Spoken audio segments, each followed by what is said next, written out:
O tema é este, mas eu quero ler uma passagem que Deus colocou em meu coração, mas eu serei fiel ao tema desta campanha. Abra comigo a tua Bíblia no livro de Ruth. Livro de Ruth. Ruth, capítulo 1. Ruth, capítulo 1. Aleluias. Que Deus possa abençoar a cada família. Ruth, capítulo 1. Ruth está aí pertinho de Samuel, antes de Samuel, para ser exato, bem no início da sua Bíblia. Ruth, capítulo 1. Amém? Aleluias. Louvado seja o nome do Senhor. Glória Ruth, a Deus. capítulo 1, o verso 1 nos diz o seguinte: nos dias em que os juízes julgavam, houve fome na terra, e um homem de Belém de Judá saiu para habitar no país de Moabe, ele, sua mulher e seus 2 filhos. Vamos repetir comigo o verso 1, no 3. 1, 2, 3.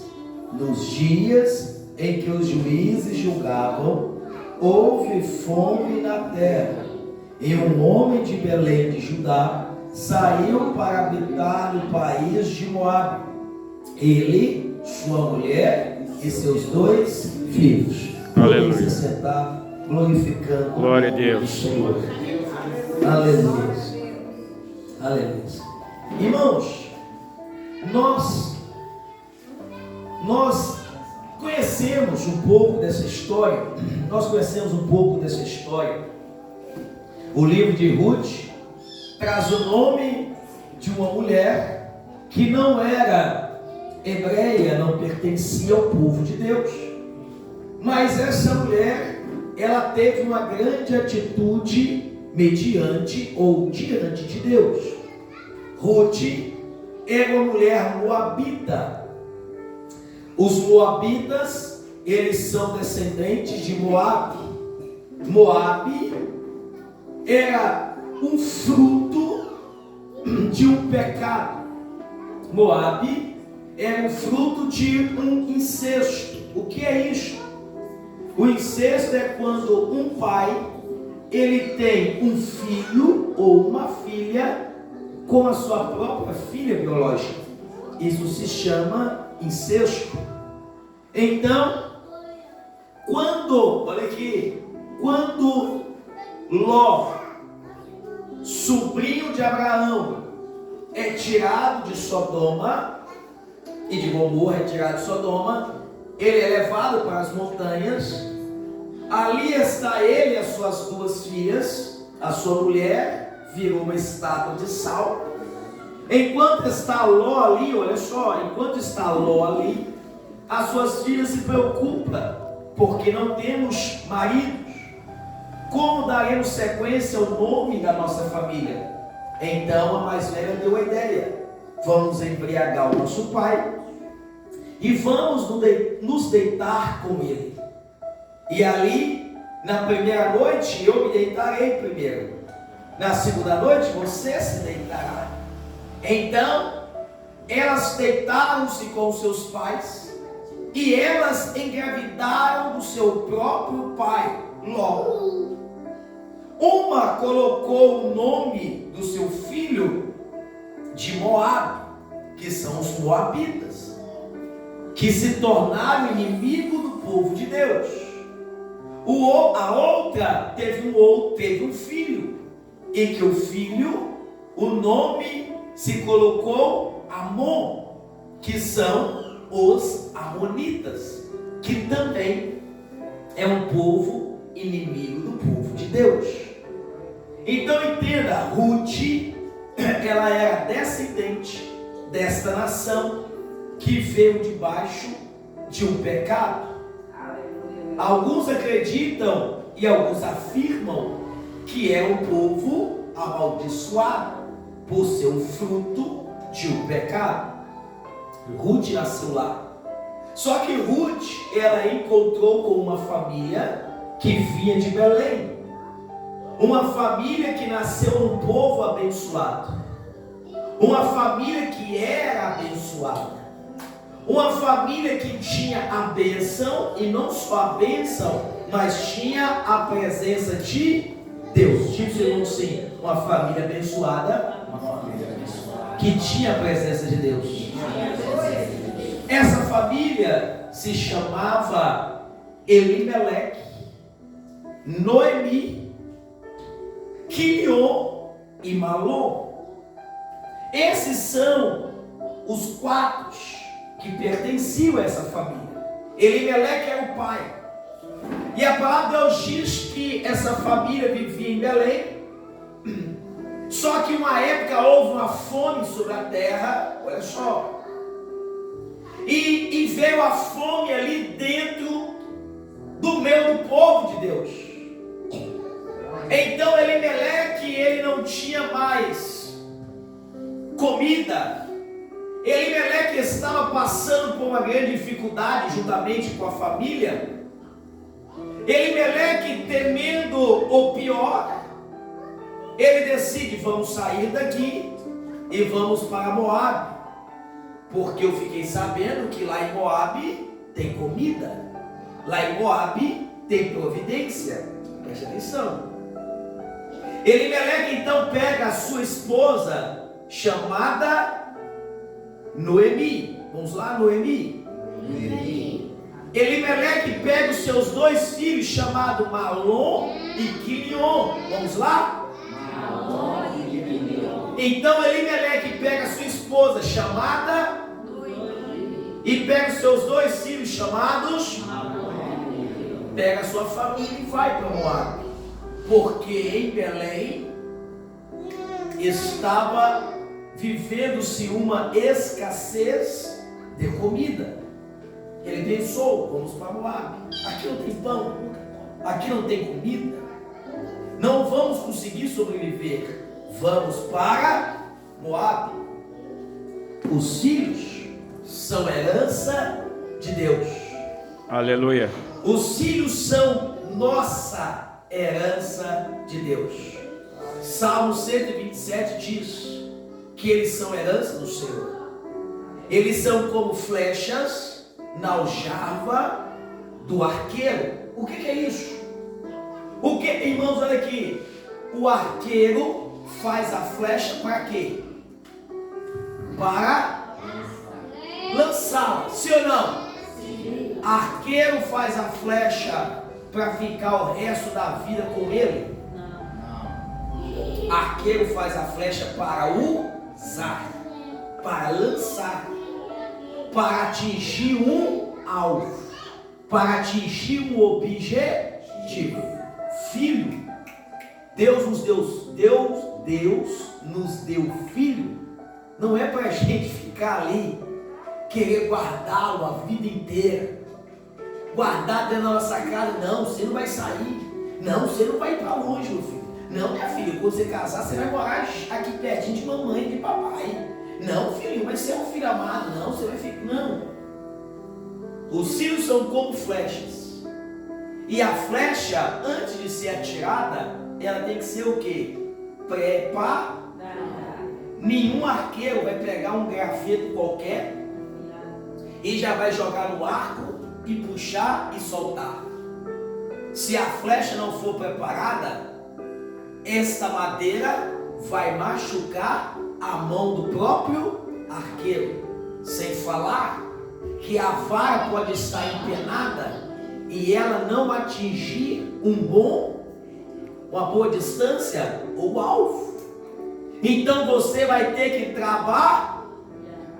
O arqueiro, ele passa a mão em seu canivete ou em sua faca, e ele começa a cortar aqueles nós que nós chamamos de nós, né? Aqueles brotinhos que tem, o arqueiro começa a cortar aquilo ali. Ele vai, depois que ele corta, ele começa a raspar.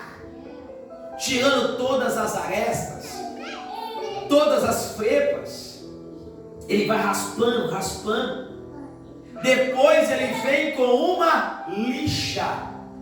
Ele vai lixando para que quando ele atirar, não venha machucar ou ferir o seu dedo. Então, ali depois disso tudo, ele vai fazer então uma ponta. Depois que fizer uma ponta, ele vai preparar a guia da flecha. Vão cortar, vai colocar aí um pedaço de uma pena ou qualquer outra coisa. Ele vai preparar para que quando ele atirar, a flecha vai no sentido reto, não desvia nem para a direita e nem para a esquerda.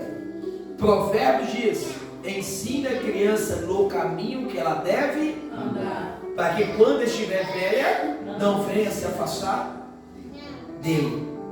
Você vai prepará-la, você vai prepará-la. Então o arqueiro, ele não faz flecha para si, ele faz flecha e guarda ela até o tempo devido. Quando chegar na hora certa, ele lança. Os filhos são isso. Nós devemos tomar cuidado com ele. Nós devemos prepará-los. Preparar para viver com a gente a vida inteira, não. Prepará-los para viver sem nós. Pai tem que preparar filho para viver sem ele. Vem cá, meu filho, o papai vai te ensinar a trabalhar. Vem cá, minha filha, mamãe, papai vai te ensinar a trabalhar.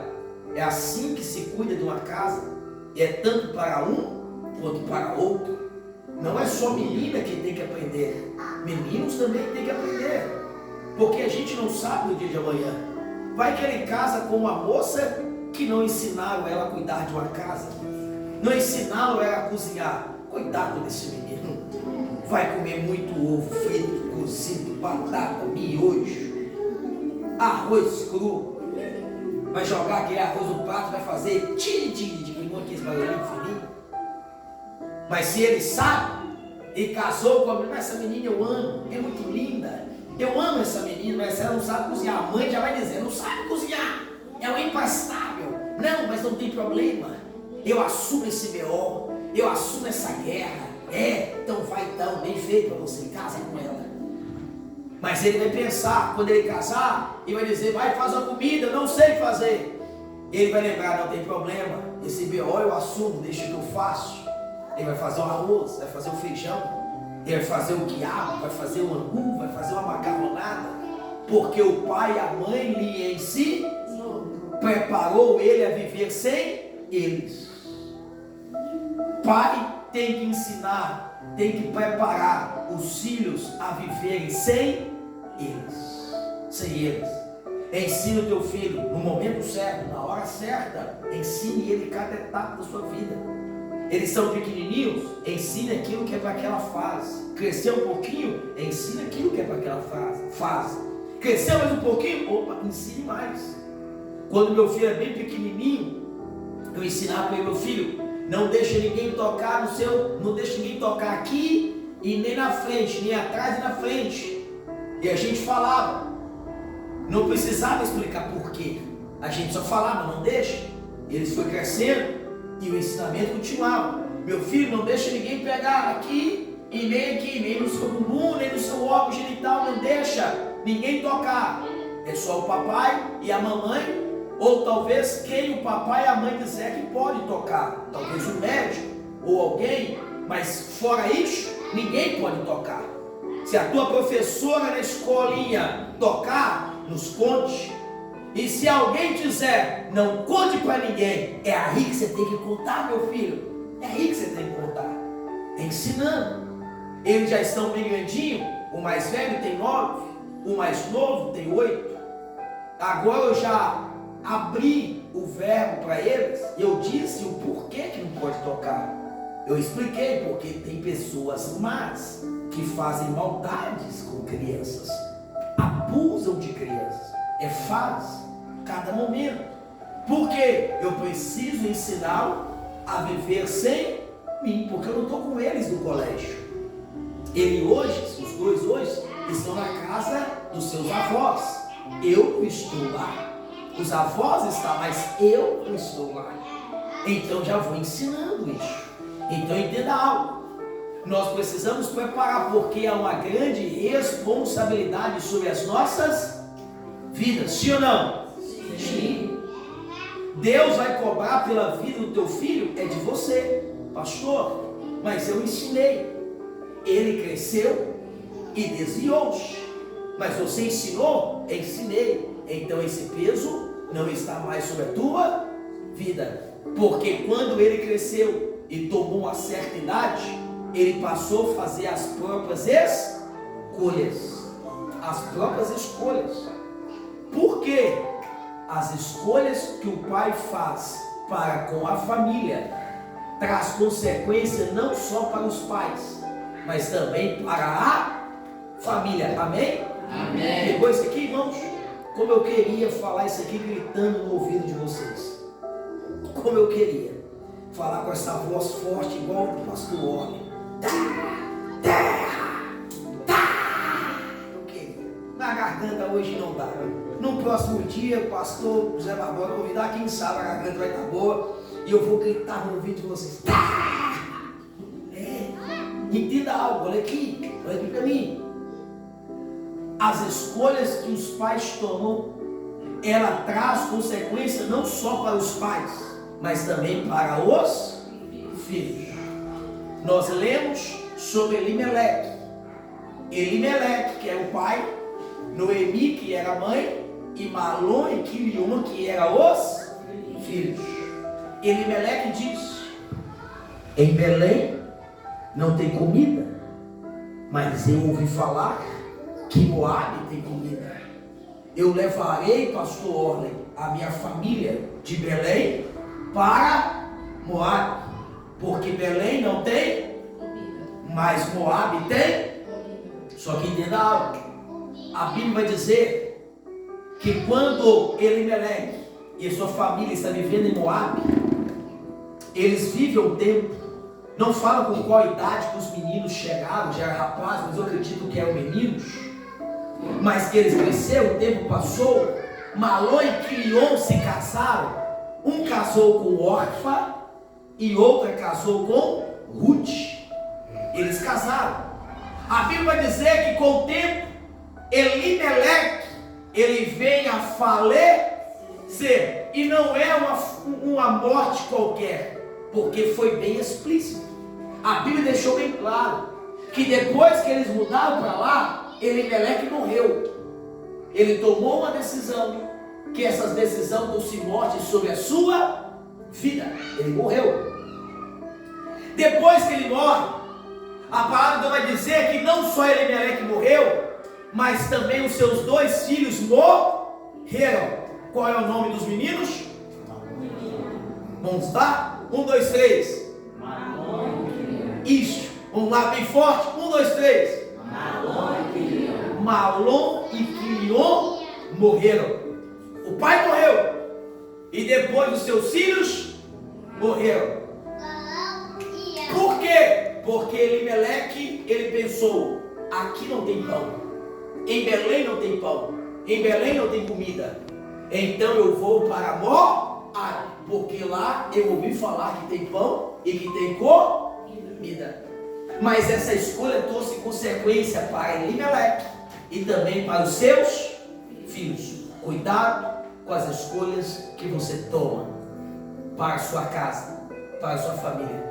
Cuidado com a escolha do que você coloca dentro da sua casa, para onde você leva a tua família. Ah, pastor, não tem nada a ver, vou levar minha família, não tem nada a ver, não tem problema nenhum.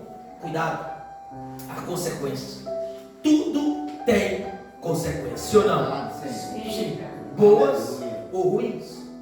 Uma escolha boa traz consequências boas. Uma escolha ruim traz consequências ruins. Então tu, Elimeleque fez isso. Mas olha só, já estou terminando, olha aqui para mim. Olha só. Elimeleque decide sair de Belém. Belém significa casa do pão. O que significa Belém? Casa do pão. Elimeleque decide sair da casa do pão e ir para Moabe, porque lá em Moabe tinha comida. Disse, em Moabe tinha pão. Moabe tinha pão. Isso, obrigado. Vamos lá de novo. Moabe tinha pão. Moabe tinha pão. Isso. Mas Belém, que era a casa do pão, não tinha mais Pão. mas continuava ainda sendo chamada de casa do. Eu acredito, pastor, que era conhecido como casa do pão, não porque tinha muitas padarias, porque era um povo receptivo. Quando alguém de outro estado, sem ser Minas Gerais, vem para o nosso estado, eles falam assim: nossa, eu gosto daqui, porque o povo mineiro é um povo acolhedor. Você chega na casa de rico, de pobre, qualquer um, eles têm algo para te oferecer. Eles podem não ter muita coisa dentro de casa, mas eles te oferecem uma água, um café. Você quer um cafezinho? Vem cá, eu vou coar um cafezinho aqui agora, não tem nem quando, não vai coar. Ou talvez um café de cedo, eu já coou, eu vou fazer outro, porque essa é visita, eu vou dar café velho para você, não, vem cá, eu vou fazer um café, é um pãozinho de queijo, é um bolo, é um biscoito, é um café puro, é um suco, eles oferecem algo.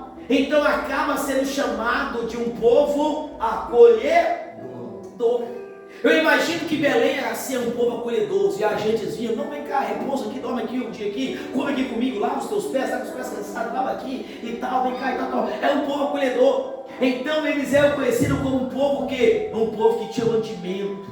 É um povo, não, lá é uma cidade boa, lá a gente come, lá as pessoas nos servem, as pessoas nos dão comida. É conhecido como uma casa do pão, o lugar do pão, lugar do pão. Só que não tinha pão. Mas mesmo assim, mesmo não tendo pão, ainda era conhecida como casa do pão. Casa do pão. Olha só, a escolha que Elimeleque fez de errado naquela casa ou em Belém não tinha pão, mas tinha promessa. Qual é a promessa? Que lá é chamada de casa do pão. Não tem pão, mas é chamada de casa do pão. Aleluia. Acabou o pão, mas mesmo assim o nome de lá é casa do pão. É casa do pão. E Moabe? Moabe é um lugar amaldiçoado. Tem pão, mas é amaldiçoado. Tem comida, mas é amaldiçoado. Deus forte. Tem trabalho, mas é amaldiçoado. Você está entendendo? Aleluia. Tem homem bonito, mas é amaldiçoado. Tem mulher bonita, mas é amaldiçoado. Lá tem carro, é amaldiçoado. Tem moto, mas é amaldiçoado. Então cuidado quando você larga a casa do pão, porque não tem pão hoje, para um lugar que é um lugar de maldição. Meu Deus. Cuidado de você largar as coisas certas e ir para trás das coisas mais fáceis. Ah, pastor, eu vou vender droga, porque com droga eu ganho dinheiro rapidinho, eu compro um carro com uma moto. É amaldiçoado, você está pegando aí? Ah, pastor, mas quando eu vivia lá no mundo do tráfico, eu tinha dinheiro toda hora. Agora que eu estou na igreja, pastor pediu aqui oferta, não tinha nem um realzinho para dar oferta. Você pode não ter dinheiro para ter dado oferta hoje, mas saiba que o nome ainda é casa do pão. Aleluia. Não é pelo fato de não ter pão que muda o nome do lugar. Não é pelo fato de Belém não ter mais pão que mudou o nome de Belém. Não, continuava ainda sendo casa do... Glória a Deus. Eu cheguei um dia desse na padaria. Padaria é o quê? Casa do pão. Casa do pão. Cheguei na padaria. Meu Deus, isso aqui é bênção. Cheguei na padaria e de repente a atendente estava ali e disse: o que posso ajudar? Eu falei assim: eu quero pão, pão de sal, eu quero pão. Aí ela olhou e ela disse assim: não tem pão. Uma padaria não tem pão? Deixou de ser padaria? Não. Mas ela falou: oh, meu Deus, não tem pão. Mas ela falou a palavra, que como eu estou pregando isso, então eu uso aquela palavra como uma promessa. Ela disse: não tem pão, mas se você esperar, Deus que é bom. Glória. Mas se você esperar, vai sair pão quentinho, vai sair pão fresquinho, mas você tem que esperar. Se você esperar na casa do pão, É forte, Jesus. vai esperar, espera. Se você esperar na casa do pão, tu vai pegar pão quentinho, pão fresquinho, pão que saiu na hora. Glória a Deus. Não é pão murcho, não é pão duro, não é pão dormido, é pão quente, pão fresquinho que saiu na hora. Aleluia. Mas para você receber isso, você tem que esperar. É quanto tempo, moça? Você está com fome, você está inquieto. A gente quer um negócio na hora. É quando o pão, moço, eu acabei de tirar o serviço, eu tô sujo, eu tô cansado, eu tô suado, eu quero chegar em casa, eu quero comer um pão, eu quero tomar um banho e relaxar no sofá, até da hora de ir pro culto. Minha filha, é 15 minutos. 15 minutos para quem está com fome, irmãos, é uma eternidade. 5 minutos para quem está com pressa é uma eternidade. Mas ela disse, se você esperar 5 minutos, tu pega pão quente. Se tu esperar 15 minutos, tu pega pão quente. Se tu esperar um mês, tu pega pão quente. Aleluia. Se tu esperar um ano, tu pega pão quente. Glória a Deus. Se você esperar, espera na casa do pão. Espera aí na casa do pão. Aleluia. Mas não tem pão, mas tu não vai morrer de fome, porque tu está na casa do pão. Aleluia. Espera aí, fica quietinho.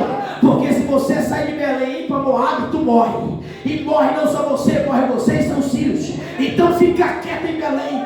Fica quieto aí em Belém, porque em Belém Glória a Deus, aleluia. não sai da casa do pão. Porque se você ficar aí, daqui pouquinho a promessa se cumpre e você recebe pão. Aleluia. Glória a Deus. Santo Deus. Tu é grande, Jesus. Obrigado, Não sai papai. de Belém. Não tem pão, mas ainda é casa do pão. É forte. Meu Deus. Nós gostamos de contar histórias, lembrarmos de épocas da igreja. Nós lembra da nossa igreja? Que é cultos maravilhosos. É um culto avivado. Não, hoje está meio devagar, está meio frio. Está assim. Mas era um culto que parecia que o povo ia andar no teto. E tinha aqueles que andavam no teto. Ficavam o pé na cadeira, entravam no mistério e pá! Você viu? Mas hoje mudou. Eu me lembro das criancinhas, os cultos quando estavam assim, as criancinhas também glorificavam. As crianças entravam no mistério, choravam. Os jovens, os adolescentes, vocês lembram disso?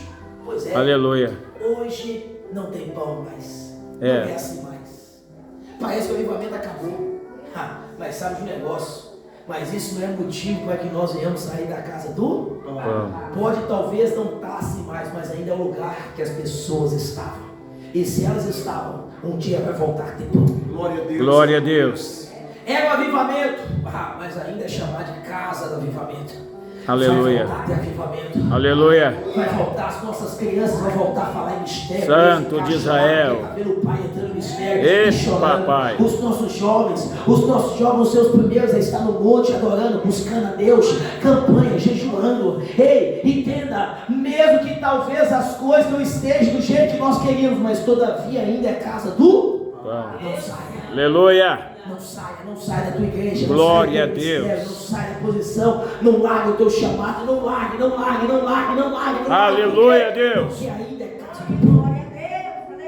Ainda Glória é a casa Jesus. do pão. É como aquela atendente da padaria me disse: Senhor, se o senhor aguentar, esperar, tu vai pegar pão quentinho. Eita glória. Irmãos, e não é só comigo, eu tenho certeza que com você também. A satisfação de chegar em casa, pastor Zé Barbosa, com um pão quentinho, não é a mesma de quando que tu chega com um pão que já estava lá frio. Jesus. Você chega com um pão quentinho, você chama todo mundo: ei mulher, vem logo que o pão tá quentinho. Você não vai querer. Eu peguei o pão que saiu na hora. É pão fresco, saído na hora do forno celestial. Glória a Deus. Tá queimando a minha mão. Glória Tá a Deus. saindo fumaça na sacola. A bênção é grande. A bênção é grande. Valeu esperar. Valeu aguentar. Porque Deus, Ele é fiel. Aleluia. Deus de poder. Espera, meu irmão. Espera, minha irmã. Glória a Jesus. Não saia aí pegando, aceitando qualquer coisa fria de ontem, dormida. Não, Deus tem o melhor para você. Meu Deus Deus. tem um pãozinho quentinho saído na hora. Aguenta. Aleluia. Aguenta. Louvado Se seja você teu nome, souber esperar, tu vai comer pão. Glória a Deus, aleluia. Glória a Deus. Aquele que for fiel até o fim. Não é só ser fiel, tem que ser fiel até o fim. Aí então receberá a coroa. Aleluia. Aí então tem que ser fiel até o Tem que aguentar. Você É, tem que papai. aguentar. Você tem que esperar. Mas vai acontecer. Se coloque de pé. Glória a Deus.